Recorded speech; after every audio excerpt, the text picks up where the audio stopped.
हमारे बाजार के लिए भी जरा बताइए, क्या हम भी बेस बॉटम बनाने के लिए तैयार हैं? क्या स्टेबिलिटी लौट सकती है हमारे लिए? हाँ, हाँ, जवाब शॉर्ट में हाँ है, लेकिन आपको भी पता है आप खाली हाँ से संतुष्ट नहीं होंगे, मैं भी संतुष्ट नहीं होगा, तब मैं इसको थोड़ा सा विश्लेषण कर देता हूँ। Exactly. निचले स्तरों पे जो उतार चढ़ाव हो रहा है भारतीय बाजारों में, ये हमारे यहाँ भी अच्छा संकेत है। वोलेटिलिटी चाहिए। वोलेटिलिटी क्यों चाहिए? समझो मैं एफआई हूँ और मेरे को बेचना है, मैं बेच के जाऊंगा, जो करना है कर लो, ठीक है। तो जो एग्रेसिव सेलर उसको बेचना ही बेचना है। अब दूसरी ओर जिसको स्टोरी पे भरोसा है, इंडिया की स्टोरी पे, या जिसके पास पैसा है, या जो बजट और इलेक्शन के पहले लेके बैठा था, या ये सोच के कभी तो करेक्शन आएगा, मुझे लगाना है 1.5-2 लाख करोड़ पड़ा है म्यूचुअल फंड के पास, जो भी हो, तो वो लेना आता है। बोले यार माल तो है ना मंदी में ही मिलता है। करेक्ट। बहुत सारे ऐसे फंड में जो आपको मिलेंगे, वो ये कहेंगे भाई देख माल तो मंदी में ही मिलता है और तेजी में ही बिकता है। तेजी में लेने जाओगे तो लाइन लगा के खड़े हो गए, ऐसा मतलब है ना, लोग वो हाँ खड़े हो, मंदिर के बाद थोड़ा प्रसाद डाल के चले जाए, उतना ही मिलता है। करेक्ट। और मंदी में सब भर भर के मिलता है, बोलो कितना चाहिए आप ले लो, सब थैंक यू और बोल के जाते हो। सेम तेजी में है ना, जब लोग लाओ लाओ लाओ सबको चाहिए, तब आप बेचोगे तो बिक जाएगा। इस मार्केट में आप बेच के देखो, बिके ना, ठीक है ना। सो इसलिए लोअर लेवल पे एग्रेसिव बायर एग्रेसिव सेलर के बीच में जो वोलेटिलिटी होती है, वो बाजार की सेहत के लिए अच्छा होती है, वही ट्रेंड रिवर्सल का पहला संकेत देती है। Got it. 4 दिनों से एक इंटरेस्टिंग चीज हो रही है बाजार में, जैसा आप बंद होते हैं उसके विपरीत खुलते हैं। कल डे लो के आसपास बंद हुए, आज एकदम कल के हाई के आसपास खुल गए। सेम चीज 3 दिनों से दिख रही है। सो आप क्लोजिंग और ओपनिंग की बता ही नहीं पाएंगे। जहां क्लोजिंग हो रही है उसके एकदम विपरीत। तो कल हम बात भी करते हैं फॉर्मूला के हिसाब से, तो कल बड़ा गैप मिलना चाहिए, और ये लो मिल भी गया। ये अंदाज था, स्किल नहीं थी। करेक्ट, एग्जैक्टली यही बात हुई थी। हाँ, कि एग्जैक्टली, तो ये दिखा रहा है। अच्छा, दूसरी चीज, दिन के दौरान भी उतार चढ़ाव फर्स्ट क्लास है, तो वोलेटिलिटी आपको इंट्राडे भी मिल रही है, ओवरनाइट भी मिल रही है। ये सारे के सारे बेस बनने के संकेत है। तो ये अच्छा संकेत है, बहुत अच्छा संकेत है।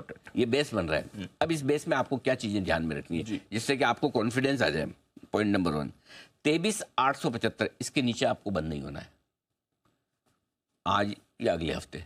23,875 जो पिछले हफ्ते का लो है, 23,893, उससे थोड़ा सा नीचे 23,875 मान लीजिए, इसके नीचे बंद नहीं होना। पॉइंट नंबर 24,400 24,500 ऊपर में रुकावट की रेंज है। अगर 24,400 के ऊपर भी हो गए तो ठीक है, 24,500 में तो पक्का कंफर्मेशन आ जाए कि बाजार का शॉर्ट टर्म बॉटम बन गया। मैं तो 24,400 पे भी मानने को तैयार हो जाऊंगा, क्योंकि आज वीकली क्लोजिंग है, लेकिन सेफर साइड पे 24,500 लिखा है, जो आज या मंडे में हो जाए। 24,400 पे भी एक बार आप कॉन्फिडेंस ले लीजिए कि बेस तो बनी गया। 24,500 के ऊपर बने तो मान लीजिएगा शॉर्ट टर्म बॉटम जो बना है अब वो जल्दी से टूटेगा नहीं। उसके लिए वाकई में अमेरिका को मंदी में जाना पड़ेगा। रेसेशन होगा, मंदी होगी, तो ही आप 23,900 तोड़ेंगे, नहीं तो नहीं तोड़ेंगे। क्लियर है? तो ये लेवल आपको ध्यान में रख लें। तीसरी बात, बैंक निफ्टी 49,650, जब तक इसके नीचे बनना हो तब तक कोई टेंशन नहीं है। अब नई मंदी नहीं है। जो 23,875 निफ्टी का है वो 49,650 बैंक निफ्टी का। 51,350 थोड़ा सा दूर है, लेकिन 51,350 के ऊपर बंद होने पर ही बैंक निफ्टी खतरे से बाहर निकलेगा और उसके लिए शॉर्ट टर्म बॉटम बनने के संकेत आएंगे। और कोई बड़ी बात नहीं दीप की बैंक निफ्टी की जो अंडर परफॉर्मेंस चल रही है, अब की बार बैंक निफ्टी भी निफ्टी के साथ साथ, जैसे निफ्टी समझो आपका पहुंचे 24,500 के ऊपर बंद, और निफ्टी भी बैंक निफ्टी भी 51,350 साथ साथ में कर ले, ज़्यादा पीछे न रहे।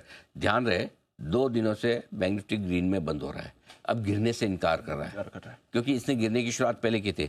तो मेटल्स और बैंक्स में हम हमेशा से नेगेटिव रहे, अब हम बैंक्स में न्यूट्रल हो गए, नेगेटिव से न्यूट्रल हो गए। मेटल्स पे अभी भी मैं न्यूट्रल नहीं हो पा रहा हूँ, अभी भी थोड़ा बायस नेगेटिव साइड पे है। उसकी रीज़न ये कि ग्लोबली तो है ये समस्या है, लेकिन लोकल रिजल्ट्स वगैरह भी जो आ रहे हैं मज़ा नहीं आ रहा। लेकिन बैंक्स में हम न्यूट्रल हो, बैंक में अब हमें मंदी नहीं दिख रही, बैंक में हमें मंदी नहीं दिख रही। ये सारे संकेत आपके लिए आज के लिए बहुत इंपॉर्टेंट है। सो इसलिए आज अब एक और चीज़ जो आज के लिए मैं बताना चाहता हूँ, हमने कहा भी था कि जिन इन्वेस्टर्स को पैसा लगाना है थोड़ा सा, तो अगर आप इन्वेस्टमेंट के लिए वेट कर रहे थे, अब आपके लिए संकेत आया कि आप पैसा लगा सकते हैं। तो आप अपने पास जो कैश पड़ा है 1/3 से 50% आप इन लेवल के आसपास देखिए, नीचे 24,000 24,200 के 23,900 24,100 बहुत स्ट्रॉन्ग सपोर्ट बन रहा है, ऊपर में 24,300 24,500 रुकावट की रेंज है। तो इस रेंज में जो ये कंसोलिडेट कर रहा है, इसमें आपको पैसा लगाना, आप पैसा लगा सकते हैं। कहाँ लगा सकते हैं?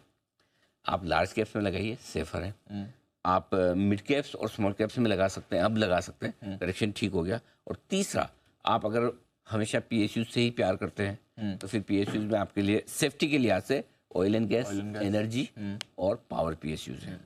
अगर आपको लार्ज कैप्स में सेफ्टी चाहिए तो आपको फार्मा एफएमसीजी में जाना है थोड़ा गिरने के बाद, क्योंकि फार्मा एफएमसीजी इस हफ्ते गिरे हैं। इनको एग्रेसिव प्ले खेलना है कि मैं तो एकदम वो वाला एग्रेसिव ट्रेड लेना चाहता हूँ, तो आपके लिए पीएसयूज जो रेलवे डिफेंस और कैपिटल गुड्स वाले, ये रिकवरी फास्ट देंगे और ग्लोबल रिकवरी के साथ आईटी। ओके, ये तो आपको पोजीशनिंग अगर एग्रेसिव करनी है, शॉर्ट टर्म के लिए करनी है, एक ट्रेड लेना है, तो आपके लिए हाई बीटा स्टॉक्स जो ज़्यादा घटे हैं। सारे डिफेंस स्टॉक देखिए 20 से 35% घट चुके हैं टॉप से जी। कोई बड़ी बात नहीं, आज एचएल आपको टॉप गेनर्स में नजर आ जाए आप समय। तो ये सारी चीज़ें आप अपनी पोजीशनिंग को ध्यान में, अब आप पैसा लगा सकते हैं क्योंकि हमें क्लैरिटी चाहिए थी। और कोई ऐसा ज़्यादा ऐसा नहीं कि आप बॉटम से बहुत बढ़ गए हो, ठीक है, 200-300 पॉइंट ऊपर लेने में हर्ज नहीं है, आपको रिस्क नहीं चाहिए, ये ध्यान में। वो तो एग्जैक्ट तो कभी भी नहीं होता, नहीं एग्जैक्ट देना ही नहीं है, हमें देना भी नहीं है, पता भी हो तो नहीं देना है होता भी नहीं है, क्योंकि एक्चुअली क्या है, आपको सी दीप, अगर सिंपल सी चीज़, अगर मुझे मेरा पैसा इन्वेस्ट करना है, ठीक है, मैं कर दूं और 1000 पॉइंट घट जाए, मुझे जवाब किसको लेना है? किसी को नहीं। लेकिन जब हम इस कुर्सी पे बैठ के एडवाइस करते हैं तो हमें ये देखना है कि लोगों की रिस्क को ध्यान में रखते हुए देना है। पैसा आपका कम बने चलेगा, ना टूटे, ये ज़्यादा इंपॉर्टेंट है। तो हम जब एडवाइस करने के मोड में होते हैं तो हम बहुत सेफ होकर, और क्योंकि जिम्मेदारी बहुत ज़्यादा हो जाती है, खुद के पैसे के लिए आपको किसी को जवाब नहीं देना है ना। कई बार कई सारे फंड मैनेजर होंगे जो आपको कहेंगे यार कोई पेनी स्टॉक है या कोई टर्न अराउंड स्टॉक है जो डेट से बाहर निकला, वो खुद बोलेगा मेरे को पर्सनल लेना होगा तो मैं ले लूंगा, लेकिन मैं अपने फंड में नहीं लूंगा। क्यों? कि कल को कुछ भी गलत हो जाए तो लोग बोले यार ये क्या ले लिया तुमने, राइट। सो वो वाली चीज़ें, इसलिए हम कई बार होता है हम थोड़े सेफ चलते हैं, क्लैरिटी का इंतजार करते हैं, वो क्लैरिटी अब आती हुई दिख रही है। इसलिए मुझे लगता है कि आज से लेकर 13-14 अगस्त तक, ये अगले हफ्ते, आपको जब जब मार्केट खराब दिखे, जब जब करेक्शन दिखे, पैसा लगा सकते हैं। ये अगले 4-5 सेशन में आपको इन्वेस्ट करना है। Got it sir. चलिए, तो ये है अनिल जी की राय इस समय और बाजार का मूड माहौल।